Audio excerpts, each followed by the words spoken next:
Assalamualaikum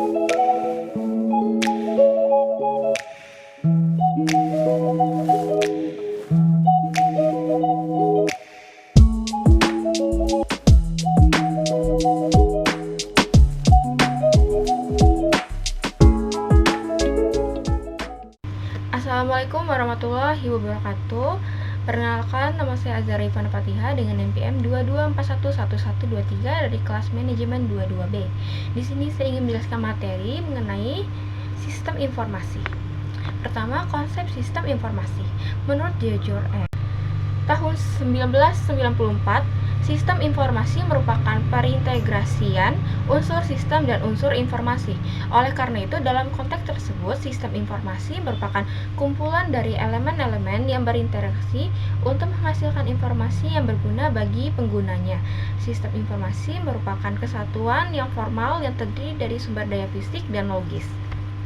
Selanjutnya, alat pengelola sistem informasi. Pertama, otak. Otak manusia sangat berperan dalam mengelola rangsangan yang tertangkap oleh indranya. Mengolah rangsangan atau mengidentifikasikan akan menghasilkan suatu fakta. Beberapa aktivitas, misalnya mengendarai mobil atau motor, memainkan musik, pada dasarnya melakukan sesuatu berdasarkan informasi yang diterima atau peristiwa dan represi yang muncul terhadap informasi tersebut. Otak memiliki dua macam memori, yaitu memori jangka pendek dan memori jangka panjang. Kedua, manual. Manual berawal sejak zaman primitif. Manusia telah menggunakan alat bantu manual untuk mengolah dan mengingat sesuatu, mulai dari menulis di batu sampai kemudian ditemukan pena dan kertas. Ketiga, mekanik. Mekanik muncul dari kebutuhan untuk membuat suatu dengan lebih cepat dan rapi. Contohnya mesin ketik dan mesin penjumlah mekanik. Keempat, elektrik. Hampir sama dengan mekanik. Yang berbeda adalah tenaga penggeraknya menggunakan listrik, misalnya telegraf. Kelima, elektronik. Merupakan pengembangan peralatan elektrik dengan kelebihan lebih efisien, efektif. Pengolahan datanya disebut sebagai electronic data processing, contohnya komputer, PC, dan netbook, laptop, laptop, PDA, dan sebagainya. Selanjutnya, komponen sistem informasi. Sistem informasi dapat digambarkan sebagai sistem yang terdiri dari berbagai komponen. Komponen ini dapat dianalogikan sebagai blok bangunan, building block, yang terdiri dari: pertama, blok masukan, input block, mewakili sejumlah data yang masuk ke dalam sistem informasi. Input termasuk pula metode-metode dan media untuk memperoleh data yang akan dimasukkan. Dapat berupa dokumen-dokumen dasar. Kedua, blok model, model blok, terdiri dari kombinasi prosedur, logika, dan model matematika yang akan memanipulasi data input dan data yang tersimpan di database dengan cara tertentu untuk menghasilkan keluaran output yang diinginkan. Ketiga, blok keluaran, output block. Produk dari sistem informasi adalah keluaran yang merupakan informasi dan dokumentasi yang dapat digunakan untuk semua tingkatan manajemen dan semua pemakai sistem. Keempat, blok teknologi. Teknologi blok merupakan toolbox. Dalam sistem informasi, teknologi digunakan untuk menerima input, menjalankan model, menyimpan dan mengakses data, menghasilkan dan mengirimkan keluaran, dan membantu mengendalikan dari sistem secara keseluruhan.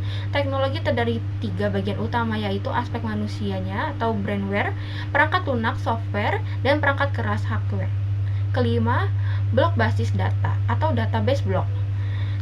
Database merupakan kumpulan dari data yang saling berhubungan satu sama lainnya, tersimpan pada perangkat keras komputer dan digunakan perangkat lunak untuk memanipulasinya. Pengelolaan database umumnya dikenal dengan nama DBMS, Database Manager System.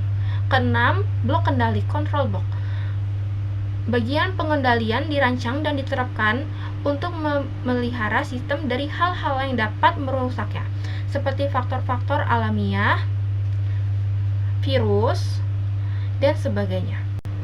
Selanjutnya, komponen sistem informasi berbasis komputer. Pertama, hardware. Hardware merupakan umumnya digunakan untuk menggambarkan mesin, alat, atau peralatan yang berkaitan dengan pengelolaan data.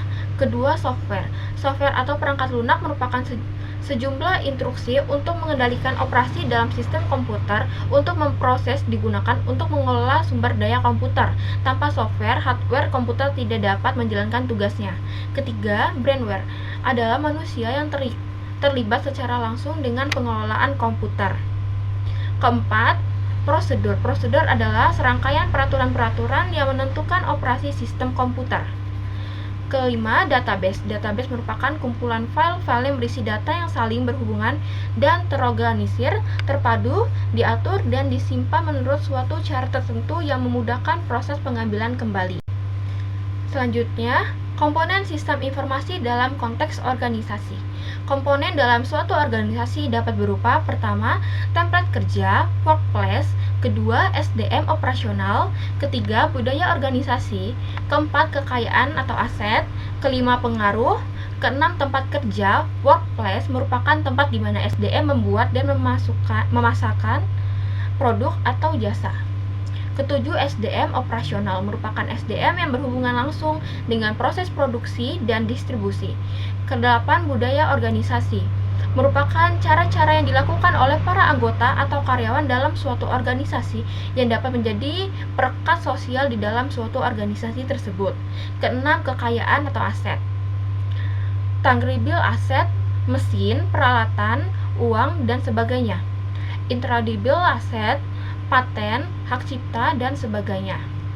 Pengaruh timbal balik yang terjadi antara perusahaan dalam lingkungan yang merupakan akibat dari adanya interaksi terus-menerus.